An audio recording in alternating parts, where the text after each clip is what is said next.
সূরা ইউসুফ। আলিফ লাম র, এগুলো সুস্পষ্ট কিতাবের আয়াত। নিশ্চয়ই আমি তা অবতীর্ণ করেছি কুরআন রূপে ও আরবি ভাষায়, যাতে তোমরা বুঝতে পারো।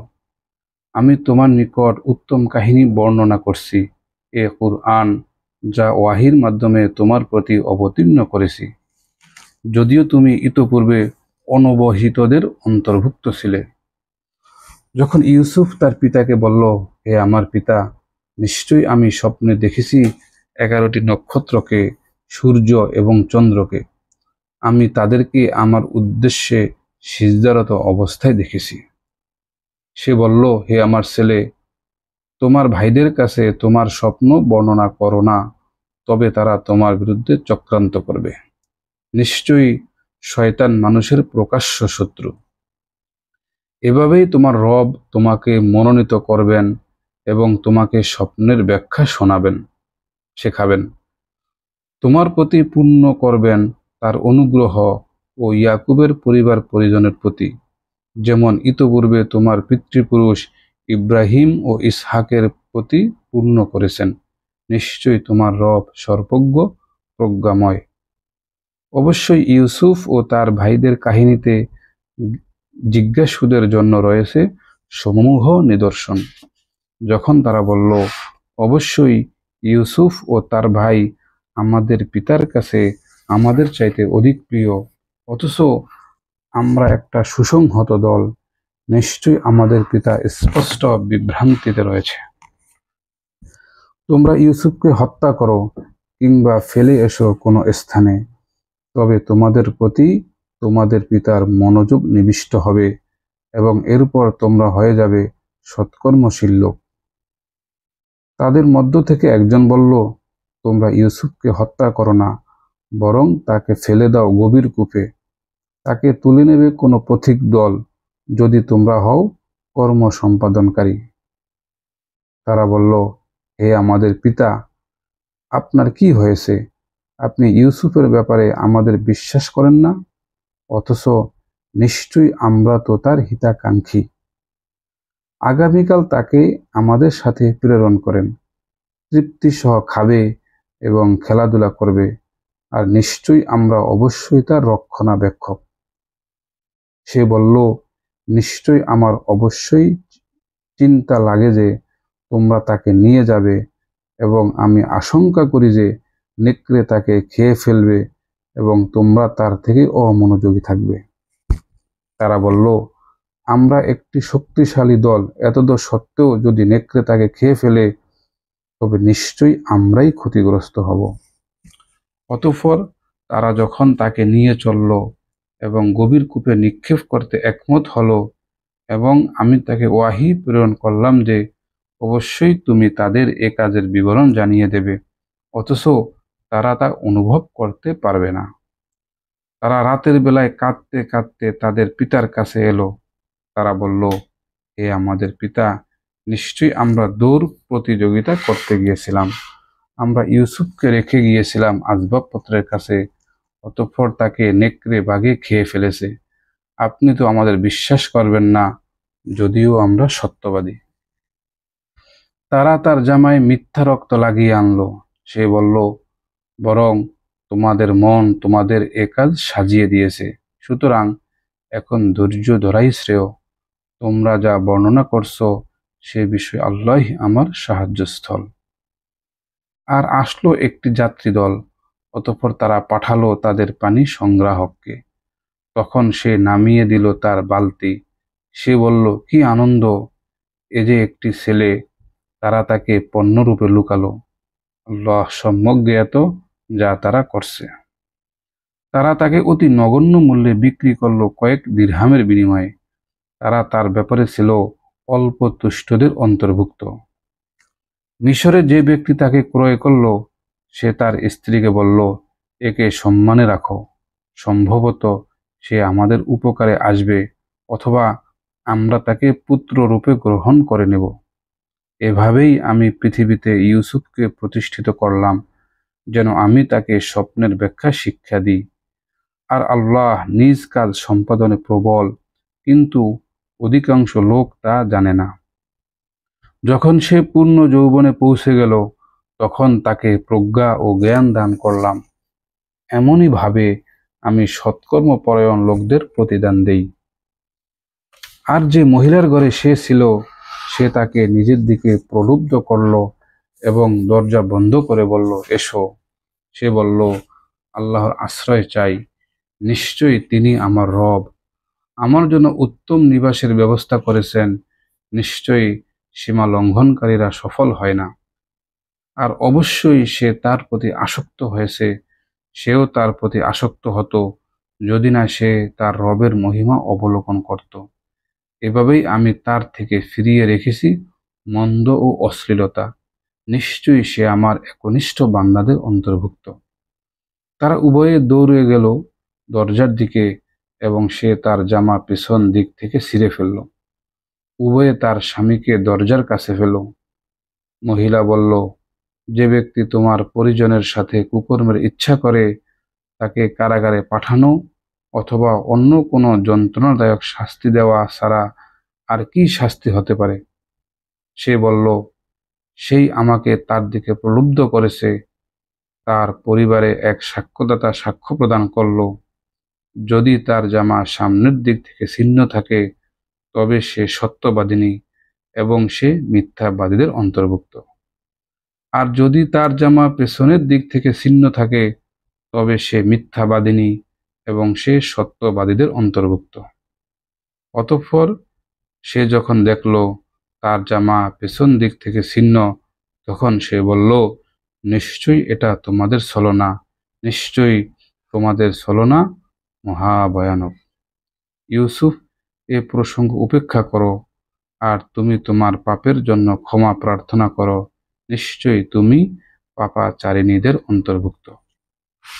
শহরের মহিলারা বলাবলি করতে লাগলো, আজিজের স্ত্রী নিজের দিকে স্বীয় গোলামকে প্রলুব্ধ করেছে, সে তার প্রেমে উন্মত্ত হয়ে গেছে, নিশ্চয়ই আমরা তো তাকে প্রকাশ্য ভ্রান্তিতে দেখতে পাচ্ছি। অতঃপর যখন সে তাদের চক্রান্ত শুনল, তখন তাদেরকে ডেকে পাঠালো এবং তাদের জন্য প্রস্তুত করলো বসার আসন, আর দিল তাদের প্রত্যেককে একটি ছুরি এবং বলল, তুমি তাদের সামনে বের হও। যখন তারা তাকে দেখল, হতভম্ব হয়ে গেল এবং আপন হাত কেটে ফেলল। তারা বলল, আল্লাহর মহিমা, এ তো মানব নয়, এ তো কোনো সম্মানিত ফেরেশতা। সে বলল, এই সে, যার জন্য তোমরা আমাকে ভর্ৎসনা করেছিলে। আমি তাকে প্রলুব্ধ করেছি, কিন্তু সে নিজেকে নিবৃত্ত রেখেছে।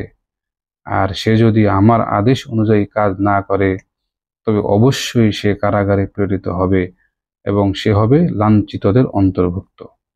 সে বলল, হে আমার রব, তারা আমাকে যে কাজের দিকে আহ্বান করে, তার চাইতে কারাগারই আমার কাছে অধিক পছন্দের। যদি আপনি তাদের ছলনা আমার ওপর থেকে প্রতিহত না করেন, তবে আমি তাদের প্রতি আকৃষ্ট হয়ে পড়ব এবং অজ্ঞদের অন্তর্ভুক্ত হয়ে যাব।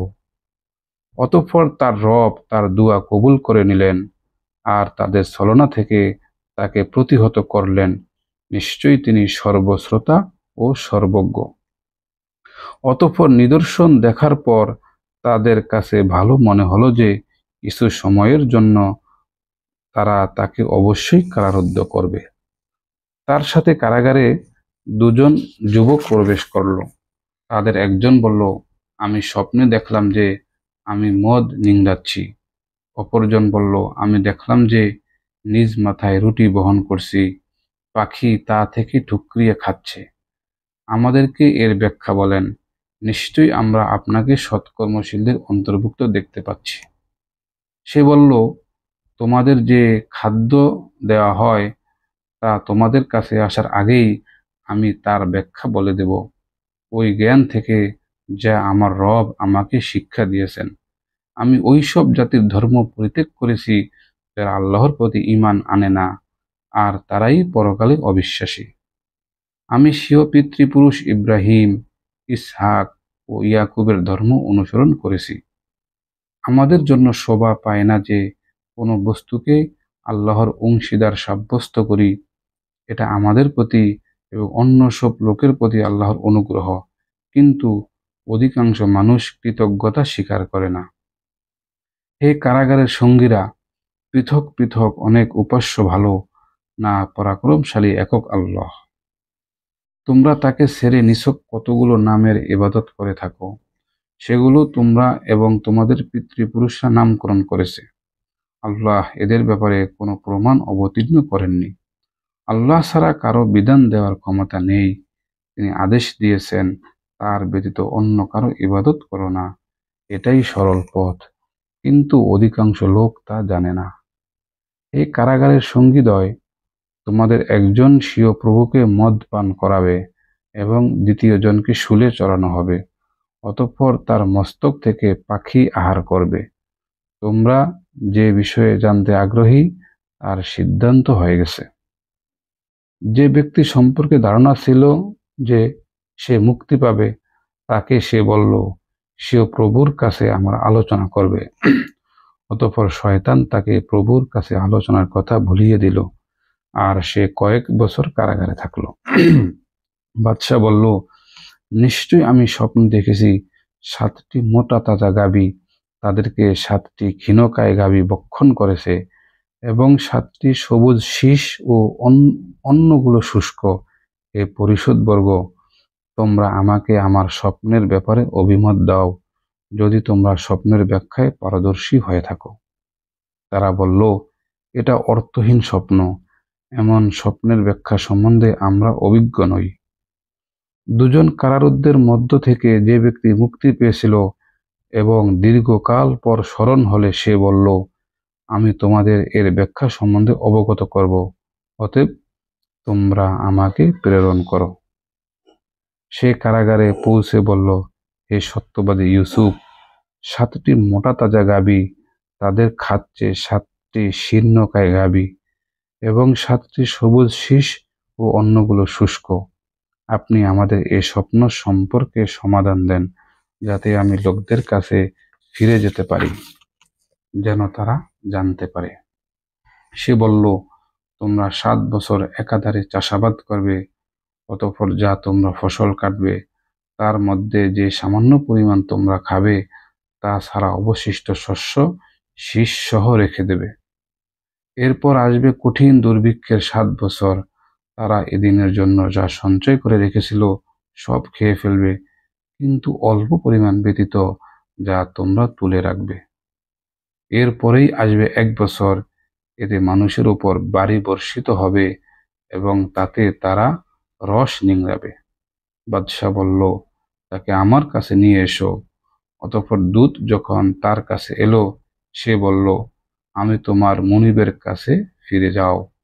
তাকে সেই নারীদের কথা জিজ্ঞেস করো যারা নিজেদের হাত কেটেছিল।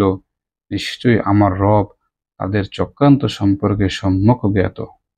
তিনি বললেন, তোমাদের অভিব্যক্তি কি যখন তোমরা ইউসুফকে নিজেদের দিকে প্রলুব্ধ করেছিলে? তারা বলল, মহিমা আল্লাহর, আমরা তার সম্পর্কে মন্দ কিছু জানি না। আজিজ পত্নী বলল, এখন সত্য প্রকাশ পেয়েছে, আমি তাকে নিজের দিকে প্রলুব্ধ করেছি, আর নিশ্চয়ই সে ছিল সত্যবাদীদের অন্তর্ভুক্ত। এটা এজন্য যাতে সে আজিজ জেনে নেয় যে নিশ্চয়ই আমি গোপনে তার সাথে বিশ্বাসঘাতকতা করিনি, আর নিশ্চয়ই আল্লাহ বিশ্বাসঘাতকদের প্রতারণা সফল হতে দেন না। আর আমি নিজেকে নির্দোষ মনে করি না। নিশ্চয়ই মানুষের মন ক্রমাগত মন্দের দিকেই নির্দেশ দিয়ে থাকে। ব্যতিক্রম সে, যার প্রতি আমার রব অনুগ্রহ করেন। নিশ্চয়ই আমার রব অতি ক্ষমাশীল, অসীম দয়ালু। বাদশাহ বলল, তাকে আমার কাছে নিয়ে এসো, আমি তাকে নিজের জন্য বিশেষভাবে গ্রহণ করব। অতঃপর যখন তার সাথে কথা বলল, সে বলল, নিশ্চয়ই আপনি আজ আমাদের কাছে একজন বিশ্বস্ত মর্যাদাবান ব্যক্তি। সে ইউসুফ বলল, আমাকে আপনি দেশের ধনভাণ্ডারের দায়িত্বে নিযুক্ত করুন। নিশ্চয়ই আমি একজন বিশ্বস্ত রক্ষক ও সুবিজ্ঞ। এমনিভাবে আমি ইউসুফকে সেই দেশে প্রতিষ্ঠিত করেছি। সে সেখানকার যেখানে ইচ্ছা অবস্থান করতে পারত। আমি যাকে ইচ্ছা অনুগ্রহ দান করি, এবং আমি আন্তরিক পুণ্যবানদের প্রতিদান বিনষ্ট করি না। আর তাদের জন্য পরকালের প্রতিদান উত্তম, যারা ঈমান এনেছে আর তাকওয়া অবলম্বন করে চলে। ইউসুফের ভাইয়েরা আগমন করল, অতঃপর তারা তার নিকট উপস্থিত হলো। সে তাদেরকে চিনল, কিন্তু তারা তাকে চিনতে পারল না। সে তাদেরকে তাদের রসদ প্রস্তুত করে দিয়ে বলল, তোমাদের বৈমাত্র ভাইকে আমার কাছে নিয়ে এসো। তোমরা কি দেখছো না? নিশ্চয়ই আমি পূর্ণ মাত্রায় মেপে দিচ্ছি এবং আমি উত্তম অতিথি পরায়ণ। অতএব যদি তাকে আমার কাছে না নিয়ে আসো, তবে আমার কাছে তোমাদের কোনো বরাদ্দ নেই এবং তোমরা আমার কাছেও আসবে না। তারা বলল, আমরা শীঘ্রই তার ব্যাপারে তার পিতাকে সম্মত করার চেষ্টা করব এবং নিশ্চয়ই আমরা তা বাস্তবায়ন করব। এবং সে ভৃত্যদেরকে বলল, তাদের পণ্যমূল্য তাদের রসদপত্রের মধ্যে রেখে দাও। হয়তো তারা পরিবারের কাছে পৌঁছে তা চিনতে পারবে এবং সম্ভবত তারা পুনর্বার আসবে। অতঃপর যখন তারা তাদের পিতার কাছে ফিরে এলো, তারা বলল, হে আমাদের পিতা, আমাদের জন্য বরাদ্দ নিষিদ্ধ করা হয়েছে। অতএব আপনি আমাদের ভাইকে আমাদের সাথে পাঠান, যাতে আমরা বরাদ্দ আনতে পারি এবং আমরা অবশ্যই তার হেফাজত করবই।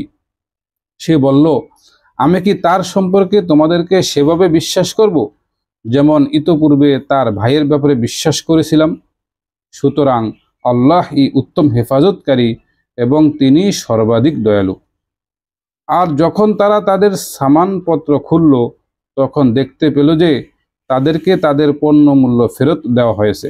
তারা বলল, হে আমাদের পিতা, আমরা আর কি চাইতে পারি? এই আমাদের পণ্য মূল্য আমাদেরকে ফেরত দেওয়া হয়েছে। এখন আমরা আবার আমাদের পরিবারবর্গের জন্য রসদ আনতে পারব এবং আমরা আমাদের ভাইয়ের হেফাজত করব এবং 1 উট বোঝাই পরিমাণ বরাদ্দ আমরা অতিরিক্ত আনব। এটা সহজ বরাদ্দ।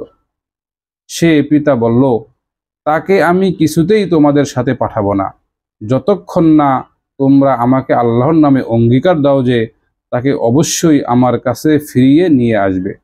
তবে তোমাদেরকে যদি পরিবেষ্টিত করা হয় সেটা ভিন্ন কথা।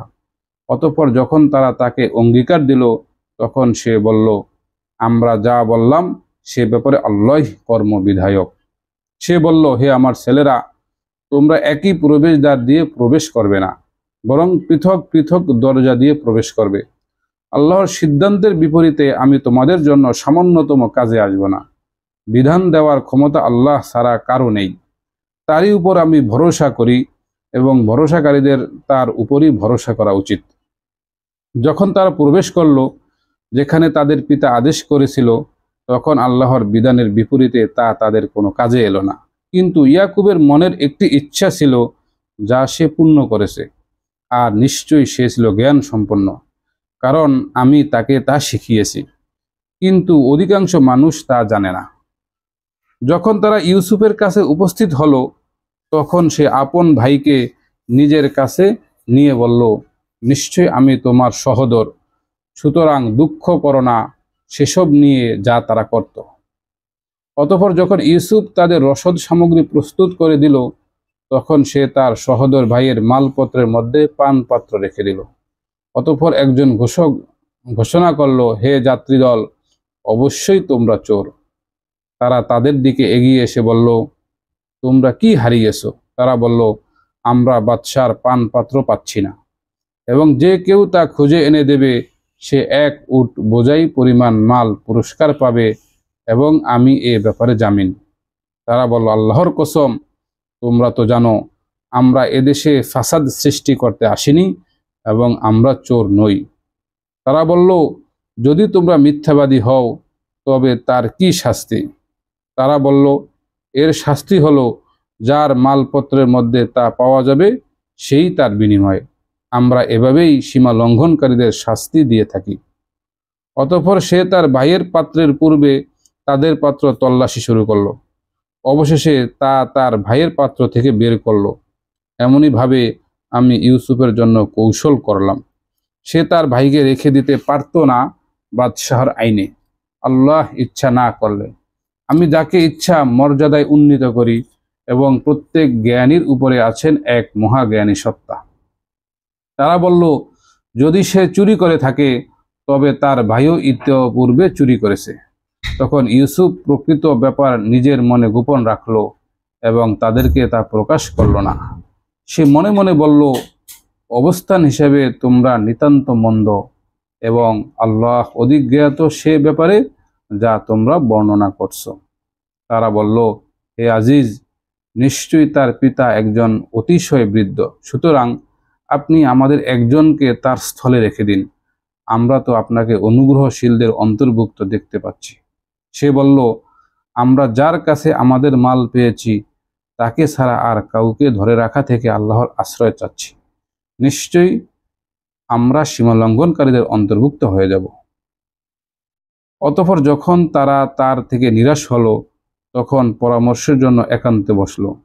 তাদের বড়জন বলল, তোমরা কি জানো না যে নিশ্চয়ই তোমাদের পিতা তোমাদের কাছে থেকে আল্লাহর নামে অঙ্গীকার নিয়েছেন, আর পূর্ব থেকেও তোমরা ইউসুফের ব্যাপারে অন্যায় করেছ। অতএব আমি তো কিছুতেই এদেশ ত্যাগ করব না, যতক্ষণ না আমার পিতা আমাকে অনুমতি দেন অথবা আল্লাহ আমার জন্য কোনো মীমাংসা করেন, আর তিনি সর্বোত্তম বিচারক। তোমরা তোমাদের পিতার কাছে ফিরে যাও এবং বলো, হে আমাদের পিতা, নিশ্চয়ই আপনার ছেলে চুরি করেছে। আমরা যা জানি তারই প্রত্যক্ষ বিবরণ দিলাম, আর আমরা তো অদৃশ্যের ব্যাপারে সংরক্ষণকারী নই। আর জিজ্ঞেস করুন সেই জনপদের লোকদেরকে যেখানে আমরা ছিলাম এবং সেই যাত্রীদলকে যাদের সাথে আমরা এসেছি, নিশ্চয়ই আমরা সত্যবাদী। সে ইয়াকুব বলল, বরং তোমাদের মন তোমাদেরকে একটি বিষয়ে সাজিয়ে দিয়েছে, সুতরাং ধৈর্যই সুন্দর। হয়তো আল্লাহ তাদের সবাইকে একসঙ্গে আমার কাছে নিয়ে আসবেন, নিশ্চয়ই তিনি সর্বজ্ঞ প্রজ্ঞাময়। এবং সে তাদের দিক থেকে মুখ ফিরিয়ে নিল আর বলল, হায় আফসোস ইউসুফের জন্য, এবং দুঃখে তার দুচোখ সাদা হয়ে গেল, যদিও সে ছিল সংবরণকারী।